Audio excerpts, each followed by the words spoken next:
తిరుమల తిరుపతి దేవస్థానముల వారు ఇప్పుడు ప్రతిరోజు నిత్యాన్నదానం జరిగేటటువంటి అన్నదాన ప్రదేశానికి తరిగొండ వెంగమాంబ గారి పేరే పెట్టారు. ఇప్పటికీ కూడా ఆ తల్లి సజీవ సమాధిలో ఉంటారు. అంటే ఆవిడ శరీరమును విడిచిపెట్టేయలేదు. తుంబురు తీర్థానికి వెళ్ళిపోయినా ఆవిడ వెంట పడుతున్నారు జనం. ధ్యానం చేయడానికి నాకు అవకాశం ఉండట్లేదు ఎలా అని వెంకటేశ్వర స్వామి వారిని అడిగితే సజీవ సమాధిలో ప్రవేశించమన్నారు. ఆవిడ సజీవ సమాధిలోకి వెళ్ళిపోయారు. ఇప్పటికీ కూడా మీరు అది చూడాలి అనుకుంటే వరాహస్వామి గెస్ట్ హౌస్ వెనకాతల ఒక పాఠశాల ఉంటుంది. ఆ పాఠశాల యాజమాన్యం వారిని మేము బృందావనం చూస్తామంటే లోపలికి పంపిస్తారు. లోపలికి వెడితే ఆ బృందావనం కనపడుతుంది. ఆ బృందావనం ఆవిడ యొక్క సజీవ సమాధి. ఇప్పటికీ ప్రతి సంక్రాంతి పండగకి ఉత్తరాయణ పుణ్యకాలంలో పుష్కరిణి స్నానం చేయడానికి తిరుమల వెడుతూ ఉంటాను నేను. వెళ్ళినప్పుడు ఆ తల్లి బృందావనం దగ్గర నాతో వచ్చిన వాళ్ళందరూ సంతోషంగా ముగ్గులు పెట్టి అక్కడే కూర్చుని విష్ణు సహస్రనామ స్తోత్ర పారాయణం చేస్తూ ఉంటాం. అంత గొప్ప తల్లి. అటువంటి తరిగొండ వేంగమాంబ గారు శ్రీ వెంకటాచల మహాత్మ్యము అని పుస్తకం రాశారు. ఒకప్పుడు ఇప్పుడున్నట్టుగా ముద్రణశాలలు అందుబాటులో లేని రోజుల్లో కొండ మీదకి వెళ్ళి ఆవిడ వ్రాసిన పుస్తకాన్నంతటినీ కూడా వ్రాతపతి వ్రాసేవారు. అలా వ్రాత ప్రతి వ్రాసి ఇంటికి తెచ్చుకుంటే యోగ్యమైన సంబంధములు లభించి ఆడపిల్లల పెళ్ళవుతుంది అని ఒక ప్రతీతి ఉండేది. కానీ నేనైతే వ్యక్తిగతంగా అనుకుంటాను, అసలు వెంకటాచల మహాత్మ్యము తరిగొండ వెంగమాంబ గారు రాసిన పుస్తకం మీరు చదివినా చదవకపోయినా ప్రతి ఇంట్లో మాత్రం ఉండాలి. ఆ పుస్తకానికి ఒక అద్వితీయమైన శక్తి ఉంది. అది శ్రీ వెంకటేశ్వరుని యొక్క అనుగ్రహ విశేషంతో ఆవిడ వ్రాసినటువంటి పుస్తకం. అందున వేంగమాంబ గారు ఏది చెప్తున్నా ఆయన వింటూ ఉండేవారు. వచ్చి సాకారంగా కూర్చుని వింటూ ఉండేవారు ఆయన తల ఊపుతూ. అంతటి మహాభక్తి తత్పరురాలు. ఇప్పటికీ సజీవ సమాధిలో ఉన్నటువంటి గొప్ప యోగిని. అటువంటి తల్లి చేత వ్రాయబడినటువంటి వెంకటాచల మహాత్మ్యం చదువుతుంటే పరమాద్భుతమైనటువంటి పద్యరచన చేశారు ఆవిడ. అందులో శ్రీ వెంకటేశ్వర స్వామి వారి యొక్క పరమాద్భుతమైనటువంటి కారుణ్యం గురించి వర్ణించారు. పద్మావతి పరిణయం అయిపోయిన తరువాత లక్ష్మీదేవి ఒక మాట అంది. మీ అవతార ప్రయోజనాలలో ప్రధానమైన ఒక ప్రయోజనము పద్మావతి పరిణయం. పద్మావతి పరిణయం పూర్తయిపోయింది కదా, మీరు శ్రీవైకుంఠానికి వచ్చేసేయండి అంది. నేను పద్మావతి పరిణయం కోసం కుబేరుడి దగ్గర అప్పు తీసుకున్నాను, అప్పు తీర్చాలి అన్నాడు స్వామి. ఇంతోటిది అప్పు తీర్చడానికి లక్ష్మీదేవిని నేను భార్యనై ఉండగా మీకు కష్టమా? రేపే బాకీ చెల్లించి వెళ్ళిపోదామని.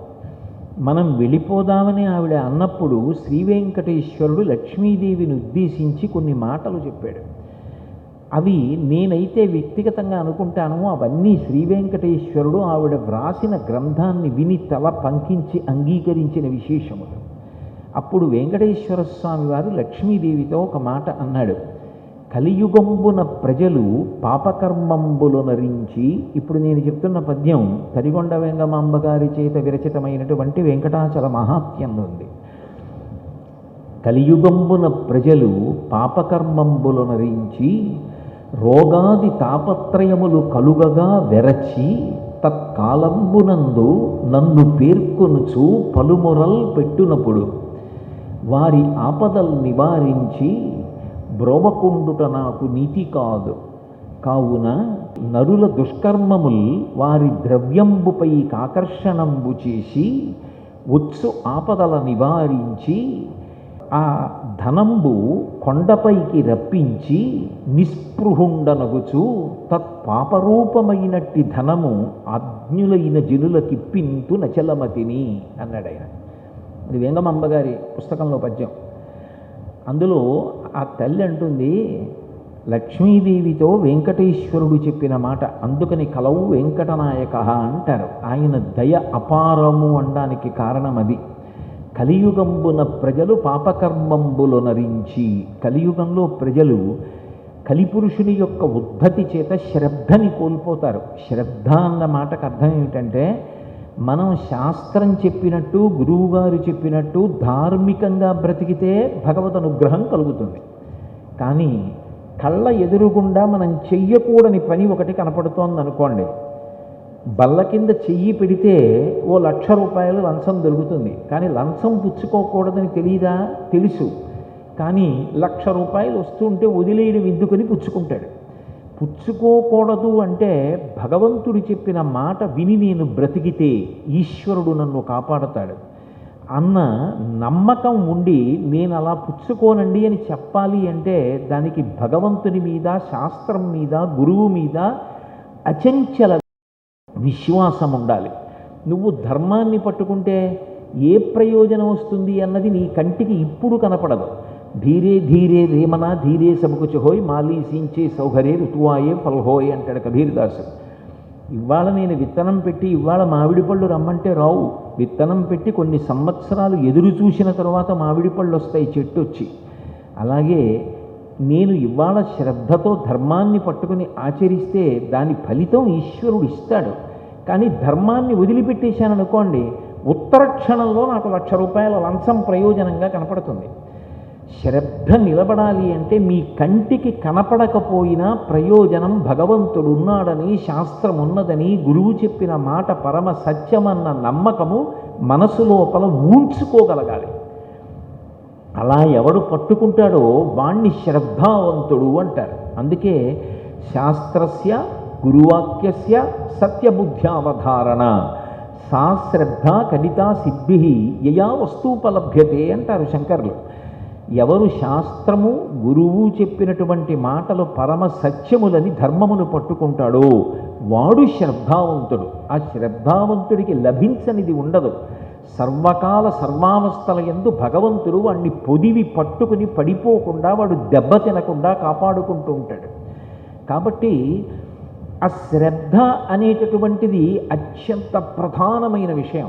కానీ కలియుగంలో ఏమవుతుంది అంటే కలిపురుషుని యొక్క ఉద్ధతి వలన శాస్త్రం మీద, గురువు మీద, భగవంతుడి మీద నమ్మకంతో ఆయన చెప్పినట్లు బ్రతకాలన్న విషయం కన్నా అప్పటికప్పుడు కలిసొచ్చేటటువంటి ప్రయోజనం మీద, ఇంద్రియాలలో పుట్టినటువంటి ఉద్ధతిని శాంతింపచేసుకోవడం మీద, మనసులో పుట్టినటువంటి రజోగుణ సంబంధమైన కోరికలను ధర్మము విడిచిపెట్టి తీర్చుకోవడం మీద అనురక్తి ఎక్కువ అవుతుంది. అప్పుడు ఏమవుతుంది అంటే పాపములు మూట కట్టుకుంటాడు. భగవంతుడు వద్దన్న రీతిలో వెడుతున్నాడు కాబట్టి దానినే పాపము అంటారు. నిషిద్ధ కర్మ, ఏది వద్దని ఈశ్వరుడు అన్నాడో అది చెయ్యడమే పాపం. ఈ పాపమంతా మూట కట్టి జీవుడి ఖాతాలో వేసుకుంటాడు. ఇప్పుడు ఆ పాపం క్షయం అవ్వాలి. అప్పుడు ఏం చేస్తాడంటే రోగములు పొటమరిస్తాయని, రకరకములైనటువంటి రోగములు ఏర్పడతాయి. అందుకే కలియుగ లక్షణాలలో భాగవతంలో ఏం చెప్తారంటే ఎన్ని ఔషధములు కనిపెడుతుంటారో అంతకు 2 రెట్లుగా వ్యాధులు కూడా కొత్త కొత్త వస్తూ ఉంటాయి. వచ్చినప్పుడు ఈ వ్యాధి వచ్చినప్పుడు దాచుకున్న ధనం చాలా మటుకు వ్యయం అయిపోతూ ఉంటుంది. అయిపోతూ ఉండడం మాట ఒకెత్తు, తాను ఒక్కడే ఎక్కడో ఒక గదిలో పడుకోబెట్టి ఒంటి నిండా గొట్టాలు పెట్టి ముక్కుకో డిప్ప పెట్టి ప్రాణవాయువు అందిస్తుంటే భార్య కూడా లోపలికి రాకుండా గదికి ఉన్నటువంటి అద్దంలోంచి చూస్తూ ఉంటుంది. తానొక్కడే మకరితోడపోరు మాతంగ విభుని బొక్కరిని డించిపోవ కాళ్ళు రాక కోరి చూచుచుండే కుంజరీయూధంబు మగలు తగులుకారె మగువలకును అంటారు పోతన గారు అష్టమస్కంధం గజేంద్ర మోక్షణంలో. మగలు తగులుకారె మగువలకును. ఆవిడ ఏం చేస్తుంది పాపం? చేసిన పాపాన్ని అనుభవించి రోగములకు వశుడయ్యాడు. ఆవిడ ఏం చేస్తుంది? అక్కడికే పాపం అన్నం తెప్పించుకుంటుంది, తింటుంది, కూర్చుంటుంది, అద్దంలోంచి చూస్తుంది. భర్తకి భార్య అయినా అంతే, భార్యకి భర్త అయినా అంతే. కానీ చేసిన పాపమునకు ఫలితం అనుభవించవలసి వచ్చినప్పుడు ఏం చేస్తాడంటే భయపడతాడు. నేను బయటికి వెడతానా, ఇంటికి వెడతానా, మళ్ళీ తిరుగుతానా, భయం వస్తుంది. అప్పుడు ఏమంటాడు? అప్పుడు ఈశ్వరుడు జ్ఞాపకానికి వస్తాడు. ఏడుకొండలవాడ వెంకటరమణ, ఆపదముక్కులవాడ, అనాథరక్షక అని మనసులో పిలిచి ఆయన ఏమంటాడంటే, స్వామి నీకు నిలువు దోపిడీ ఇస్తాను, నేను కొండకొచ్చి 10,000 నీ హుండీలో వేస్తాను, 25,000 ఏదో నీకు సమర్పించుకుంటాను, ఇలాంటి మొక్కులన్నీ మొక్కుతాడు. ఎందుకు మొక్కుతాడన్నది చెప్పాడు వెంకటేశ్వరుడు. కలియుగంబున ప్రజలు పాపకర్మంబులు నరించి రోగాది తాపత్రయములు కలుగగా వెరచి తత్కాలంబునందు నన్ను పేర్కొనుచు పలు మొరల్ పెట్టునప్పుడు. కలిపురుషుడి ఉద్ధతికి పాపాలు చేసేసాడు, ఆపదలు వచ్చేస్తూ ఉంటాయి. ఆపద అంటే అది దాటడం ఎవరి శక్యం కాదు. ఆపద అన్నది వచ్చిందనుకోండి, మీరు చదువుకున్న చదువు కానీ, మీరు నేర్చుకున్నటువంటి విద్య కానీ, మీకున్న డబ్బు కానీ, మీ శరీర శక్తి కానీ మిమ్మల్ని కాపాడడానికి పనికిరాని స్థితి ఏది ఏర్పడుతుందో దానిని ఆపద అని పిలుస్తారు. మీకు ఒక ఉదాహరణ చెప్పాలి అంటే, ఒకప్పుడు ఏదో నేను మళ్ళీ సొంత విషయం చెప్పానని అనుకోకండి, నేను కటిక చీకట్లో ఒక రోజున, ఆ రోజుల్లో నాకు స్కూటర్ ఉండేది, ఆ స్కూటర్ మీద వెడుతుండగా ఎందుకో అకస్మాత్తుగా గుర్తొచ్చింది, ఏదో ఆలోచిస్తూ అలవాటైన రోడ్డు కదా అని వెడుతున్నాను, నేను దీపం వేయలేదు అని. ఆ దీపం వేశాను. దీపం వేసి ఇలా చూసేటప్పటికీ రహదారికి ఇటు నుంచి అటువైపు వరకు, అటువైపు కొద్దిగా నీరుంది, ఆ నీటిలో కప్పలు ఉంటాయనో ఏమిటో ఒక పెద్ద త్రాచుపాము పడుకుని ఉంది. తల నీటి వైపు కొంది, తోక రహదారికి అవతల వైపు పొదల్లోకి ఉంది. నేను దాన్ని చూసి నా ప్రయత్నం లేకుండా అకస్మాత్తుగా ఆ వాహనం ఆగిపోవడానికి వీలుగా దేన్ని నొక్కాలో దాన్ని నొక్కాను. మీకు తేలిగ్గా అర్థం అవడానికి బ్రేక్ వేశాను. అప్పుడు ఏమవుతుంది, ఆగిపోయింది వాహనం. అకస్మాత్తుగా ఆగిపోతే అదేమన్నా 4 చక్రాల వాహనం కాదు కదా లోపల కూర్చోవడానికి. ఎడమ పాదం కింద పెట్టి ఆపాను. అదేం చేసింది, తల నీళ్లలో ఉన్నది వెనక్కి వచ్చింది, ఇలాగా వెనక్కి వచ్చి పడగెత్తింది. ఎదురుగుండా నా వాహనం తాలూకా దీపం వెలుగుతోంది, మిలమిల మిలమిల మెరిసిపోతోంది. కృష్ణపాదాలు కూడా కనపడుతున్నాయి, 2 నాలుకలు పైకొస్తున్నాయి. ఇంచుమించు నా చెయ్యి ఎంత ఎత్తుందో అంతెత్తు పైకి లేచింది. ఇలా ఉంచి పాదం వంక చూసింది.